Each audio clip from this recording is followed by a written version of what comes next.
होते तेव्हा पालकमंत्री येणार होते. ती दहीहंडी ठरवली होती, ती आम्ही रद्द केलेली आहे. 6 तारखेला जी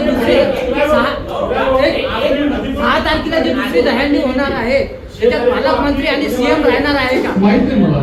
कसं माहिती नाही, एकीकडे भाजपाची दहीहंडी रद्द होत आहे, दुसरीकडे 6 तारखेला पालकमंत्री. मला सांगा, गावामध्ये एवढे कार्यक्रम होतात, मला कसे माहिती राहते? मला भाजपचं माहिती नाही. भाजपाचे जे जनप्रवक्ते आहेत त्याला तर विचारलं जाईल ना. मला माहित नाही. बघा, पालकमंत्र्यांनी मुख्यमंत्र्यांनी त्यांना अनेक कार्यक्रमांचे निमंत्रण येतात. कुठे जायचं काय जायचं ते मला माहित नाही. आम्ही भारतीय जनता पार्टी आम्ही जो कार्यक्रम ठेवला होता तो रद्द केला. मला फक्त एक गोष्टीचं उत्तर द्या की भाजपनं दहीहंडी घेतली हे जाहीर कुठे झालं कोणालाच माहित नाही. नाही नसेल तुम्ही रद्द तर कसं सांगून राहिला? तुम्हाला माहित नसेल पण आम्ही ते जाहीर केलेलं होतं. आमच्या सगळ्या कार्यकर्त्यांच्या बैठकी झालेल्या होत्या. आम्ही जाहीर केलेलं होतं. आमच्या सगळ्यांच्या सोशल मीडियावर तो कंटेंट आजही कायम आहे. तुम्हाला आता दाखवू शकतो. नाही असं नाही, ऐकून घ्या. तेव्हा तो प्रेसपर्यंत सगळ्यांपर्यंत पोहोचलेला आहे. असा अधिकृतपणे परवाच्या बैठकीचं सगळं वृत्त आम्ही वृत्तपत्रांनाही पाठवलं, वृत्तपत्रांनाही पाठवलं. मी सांगतो ना पाठवलं. काही लोकांना नसेल मिळालं, काही लोकांना नसेल मिळालं, काही लोकांना नसेल मिळालं, मी मान्य करतो. पण खोटं आहे, आम्ही जाहीर केलेलं होतं.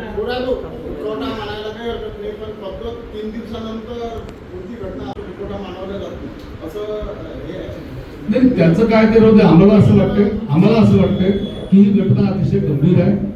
ही घटना अतिशय गंभीर आहे. या गंभीरतेच्या वातावरणामध्ये काही दिवस वेगवेगळ्या प्रकारचे त्याची चौकशी पूर्ण होईपर्यंत वेगवेगळ्या प्रकारचे जल्लोषाचे कार्यक्रम जर केले तर आम्हाला असं वाटतं की सहृदयतेने संवेदनशीलता म्हणून दहीहंडी रद्द केली पाहिजे. आम्हाला वाटते म्हणून रद्द केली. नियम काय आहे मला माहिती नाही. नियम 3 दिवसाचा दुखवटा असा आहे की कोणतंच कामकाज चालत नसते. कोणी केलं म्हणून काही जग थांबत असतं, काही जग चालत असतं. पण आपण कसं वागायचं या प्रसंगाला हा त्याचा प्रश्न आहे. जो आम्ही ठरवला तो आमचा प्रश्न असा की आम्ही दहीहंडी नाही. ठीक आहे, तुम्ही रद्द केली पण तुम्ही मुख्यमंत्र्यांना आमंत्रण दिलं होतं हे आम्ही वाचलं होतं दहीहंडीचं आमंत्रण, पण तारीख दिली नव्हती. आता मुख्यमंत्री येणार नाही का? 6 तारखेला मुख्यमंत्र्यांना आम्ही भाजपच्या दहीहंडीला बोलवलं होतं. भाजपची दहीहंडी रद्द झाली, त्याच्यामुळे भाजपच्या दहीहंडीला मुख्यमंत्री येणार नाही. मला असं वाटतं की इथे कार्यक्रम तुम्ही रद्द केला बरोबर. मी कसं सांगतो? नाही मी तुम्हाला सांगतो आहे की भारतीय जनता पार्टीची अधिकृत दहीहंडी राजकमल चौकात होती, ती रद्द झालेली आहे. त्याला मुख्यमंत्री येणार होते. पण त्याला कोणी भाजपचं नाव जर हे करत असेल तर भाजपा काही कारवाई करणार नाही का? नाही आम्ही योग्य प्लॅटफॉर्मवर बोलू. योग्य प्लॅटफॉर्मवर बोलू ना. असं आहे बघा, आम्ही योग्य प्लॅटफॉर्मवर या विषयावर बोलू. प्लॅटफॉर्म येत नाही ना कधी. भाजप रद्द केला. आता भाजपला असं वाटतं का की त्यांचाच मुख्यमंत्री दुसऱ्या दहीहंडीला गेला पाहिजे की नाही गेला पाहिजे? मला एक सांगा, मला काय म्हणायचं ऐकून घ्या. दुःखद घटना ऐकून घ्या. मुख्यमंत्री हे केवळ भाजपचे नाही, मुख्यमंत्री महाराष्ट्र राज्याचे. घटना दुःखद ऐका नाही. आता ऐकून घ्या. तुमच्या दिलेल्या प्रश्नाचं उत्तर देतो. मुख्यमंत्र्यांना कोण कोण निमंत्रण देतं, मुख्यमंत्र्यांनी कुठे जायचं कुठे जायचं मुख्यमंत्र्यांचा प्रश्न.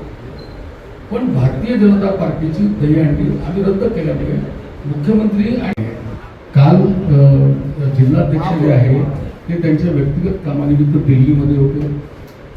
तुषारजी भारतीय काल दिल्लीमध्ये होते. त्यांच्या मुलीची IAS ची एक्झाम होती, त्याच्यासाठी ते 4 दिवस आधीपासून होते. आम्ही तुम्ही प्रश्न विचारता मला उत्तर तर दिलं. आमदार राजेश वानखडे, आमदार प्रवीण तायडे हे सगळेजण नुकतेच मुंबईमध्ये उतरले काल सकाळी रात्रीच्या ट्रेनमध्ये बसून. आणि दुसरा भाग असा आहे की कुठली घटना कळायला 8-9 वाजले आणि जेव्हा आरोग्यमंत्र्यांचा दौरा ठरला हे सगळेजण आज परत येत आहेत मुंबईहून. सगळे आणि आमचे जे कार्यकर्ते गावात होते, महापौर गावामध्ये होते, महापौर घटनास्थळावर पोहोचले, चेतन गावंडेजी पोहोचले, जयंतराव डेहनकर गेले, किरण भाऊ पातुरकर शहरात मी सांगून नितीन नाट्य गावात नव्हते म्हणून मी सांगतो आजही ते गमत नाही. घडल्यावर राजापेठला मुलींचा ऍक्सिडेंट झाला. 2 जण गेल्या 1.5 वर्षापासून अमरावती शहराची वाताहत झालेली आहे. ट्रॅफिक व्यवस्थाची पूर्ण हे झालेली आहे. त्यानंतर तुम्ही प्रेस घेतले, तुम्ही रस्त्यावर आले. याही घटनेनंतर 2023ला सेम घटना झाली होती. त्याचा रिपोर्ट 22ला तो रिपोर्ट दडपला गेला. त्याच्याही नंतर प्रशासन जागा झालं नाही किंवा तर यात शासन, प्रशासन आणि लोकप्रतिनिधी कुठेतरी कमजोर आहे का? मागच्या वेळेस आज प्रश्न आला होता, प्रवीण भाऊनी बोलले होते की मला असं वाटतं की बघा, एखादा अपघात, एखादी दुर्घटना घडल्यानंतर ती घटना घडू नये असं सगळ्यांना वाटतं आणि फुलप्रूफ व्यवस्था उभी व्हावी हेच अपेक्षितही आहे. पण ती झालेली जर नाही तर ती कमतरता आहे, ती दूर केली पाहिजे.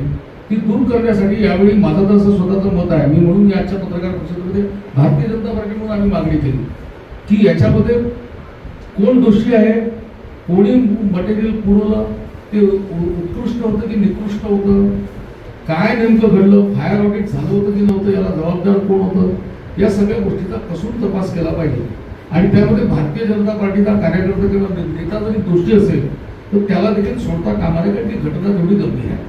त्यामुळे ही आमची पण मागणी आहे.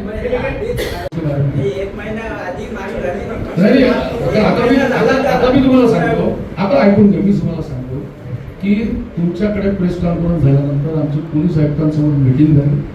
पोलीस आयुक्तांनी अमरावतीच्या संदर्भामध्ये काय काय केलं पाहिजे, प्रदीर्घ मीटिंग झाली. त्या संदर्भामध्ये आम्ही मोठ्या प्रमाणात त्यांना लिहून लिखित स्वरूपामध्ये काय असायला पाहिजे हे दिलेलं आहे. एक दुसरा भाग असा आहे की पोलीस आयुक्तांनी देखील त्यानंतर 2 दिवसांनी संपर्क साधून एक अडचण सांगितली की अमरावतीतले सगळे व्यवसायी, बांधकामाचे असतील, उद्योग चालवणारे असतील, त्यानंतर किराणा व्यापारी असतील, वेगवेगळे दुकानदार असतील, त्यांच्या सगळ्या समित्या, हे समाजातलेच घटक आहेत, त्यांच्या सगळ्या समित्या एकत्र येऊन त्यांनी देखील आपली लिखित निवेदनं दिली आहेत की एंट्री कुठल्या वेळेला असावी, कुठल्या वेळेला नसावी. या सगळ्याची सरासरी काढून शहराच्या हिताचं काय राहील या संदर्भातला निर्णय घेण्यासंदर्भातल्या 2 मीटिंग या पोलीस आयुक्तांसोबतच्या आमच्या झाल्या. त्यामुळे त्याचा आम्ही पाठपुरावा करतो आहे की नाही, तर निश्चितपणे करतो आहे. पालकमंत्री त्या प्रकरणावर लक्ष देऊ आहेत की लक्ष देऊ नये. त्यामुळे असं आहे की घटना घडल्यानंतर त्या घटनेसंदर्भातलं आपलं मत आणि त्या घटनेसंदर्भामध्ये काय कारवाईची इच्छा आहे या दोन्ही गोष्टी पत्रकारांच्या माध्यमातून सांगाव्या लागणार आहे. जर नाही सांगितल्या तर तुम्ही आम्हाला फेस करत नाही हा विषय येतो, आणि फेस केला तर तुम्ही घटना घडल्यावर येता असाही विषय येतो. तर असं येऊ नये, याच्यामध्ये संवाद करण्याची तयारी भारतीय जनता पार्टीची आहे, या दिशेने जाण्याची तयारी भारतीय जनता पार्टीची आहे. हे वास्तव आपण लक्षात घेतलं. एक्चुअली नियम ऐसा है कि ट्रैफिक जो पुलिस कर्मी रहता है, ट्रैफिक पुलिस कर्मी के पास मशीन रखने का प्रावधान ही नहीं है. कौन सी जो मशीन जो चालान करता है वो चालान काटने की मशीन रखने का प्रावधान ट्रैफिक कर्मचारी को नहीं है. उसके साथ में PSI लेवल का आदमी कोई ले सकता है. लेकिन आप शहर में किसी भी जॉब पे, जयस्तंभ पे जाओ, राजकमल पे जाओ, राजापेट पे जाओ, एलबी चौक पे जाओ, वो ट्रैफिक कर्मचारी केवल हाथ में मशीन लेके चालान काटने में ही बिजी रहेगा. चौक पर, एलबी चौक पर नहीं रहेगा, लेकिन वो यूनियन हॉस्पिटल के कोने में खड़े रहेंगे, वहाँ पर चालान काटने में नजर आएगा. आप एक तरफ आप बोलते यंत्रणा की बात.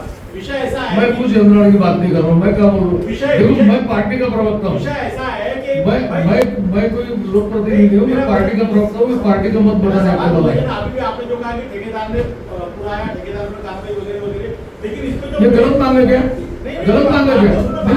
मुझे बात बताइए मुझे. सवाल नहीं, आपका सवाल कैसा है, 3-4 बंदों का चल रहा है ना. पूरा सवाल, मेरा सवाल ये है कि जो जिम्मेदार अधिकारी है वो अधिकारी के ऊपर कार्रवाई की मांग क्यों नहीं की जाए? कौन सा जिम्मेदार है? तो जैसे अगर यातायात खराब होती है, यातायात के लिए जो मैंने क्या बोला अभी? अरे भाई, मैंने अभी टपरिंदी प्रकरण में क्या बोला? मैंने टपरिंदी प्रकरण में वही बोला ना कि जिम्मेदार अगर भारतीय जनता पार्टी का कोई कार्यकर्ता भी वो ठेके पे होगा तो उसको भी कार्रवाई होनी चाहिए. मैंने तो बोला ना, अधिकारी की बात करो ना, अधिकारी को कार्रवाई करो. अधिकारी भी करो ना, उसका मतलब ही वो है ना, उसका मतलब ही वो है. शेवटचा प्रश्न, 4, 5, 6, 7, 8, 9 अशी 3 पानांची जी प्रेस नोट दिलेली आहे, त्या 3 पानांमध्ये 5 विषय मनपाच्या संदर्भातले आहेत. त्या 5ही विषयांवर चेतन गावंडे सभागृह नेता, कारण की महापौरांनी पत्रकार परिषद घ्यायची नसते असा संकेत आहे. कायद्याचं पुस्तक नाही, आपण सभागृह नेता या संदर्भातली डिटेल प्रेस नोट नाही, मी सांगतो ना, याची डिटेल प्रेस नोट आपल्याकडे येईल. आजच्या विषयाला डायव्हर्ट करू नये आपण, त्याची प्रेस नोट आपल्याकडे येईल. शेवटचा प्रश्न पडला, 7 दिवसामध्ये कमिटीचा अहवाल येईल, 8व्या दिवशी आम्ही कारवाई करू. जर कारवाई झाली नाही तर भाजप रस्त्यावर उतरेल का? निश्चितपणे येईल असा विश्वास आहे आम्हाला. नाही आला तर नाही आला तो उतरू.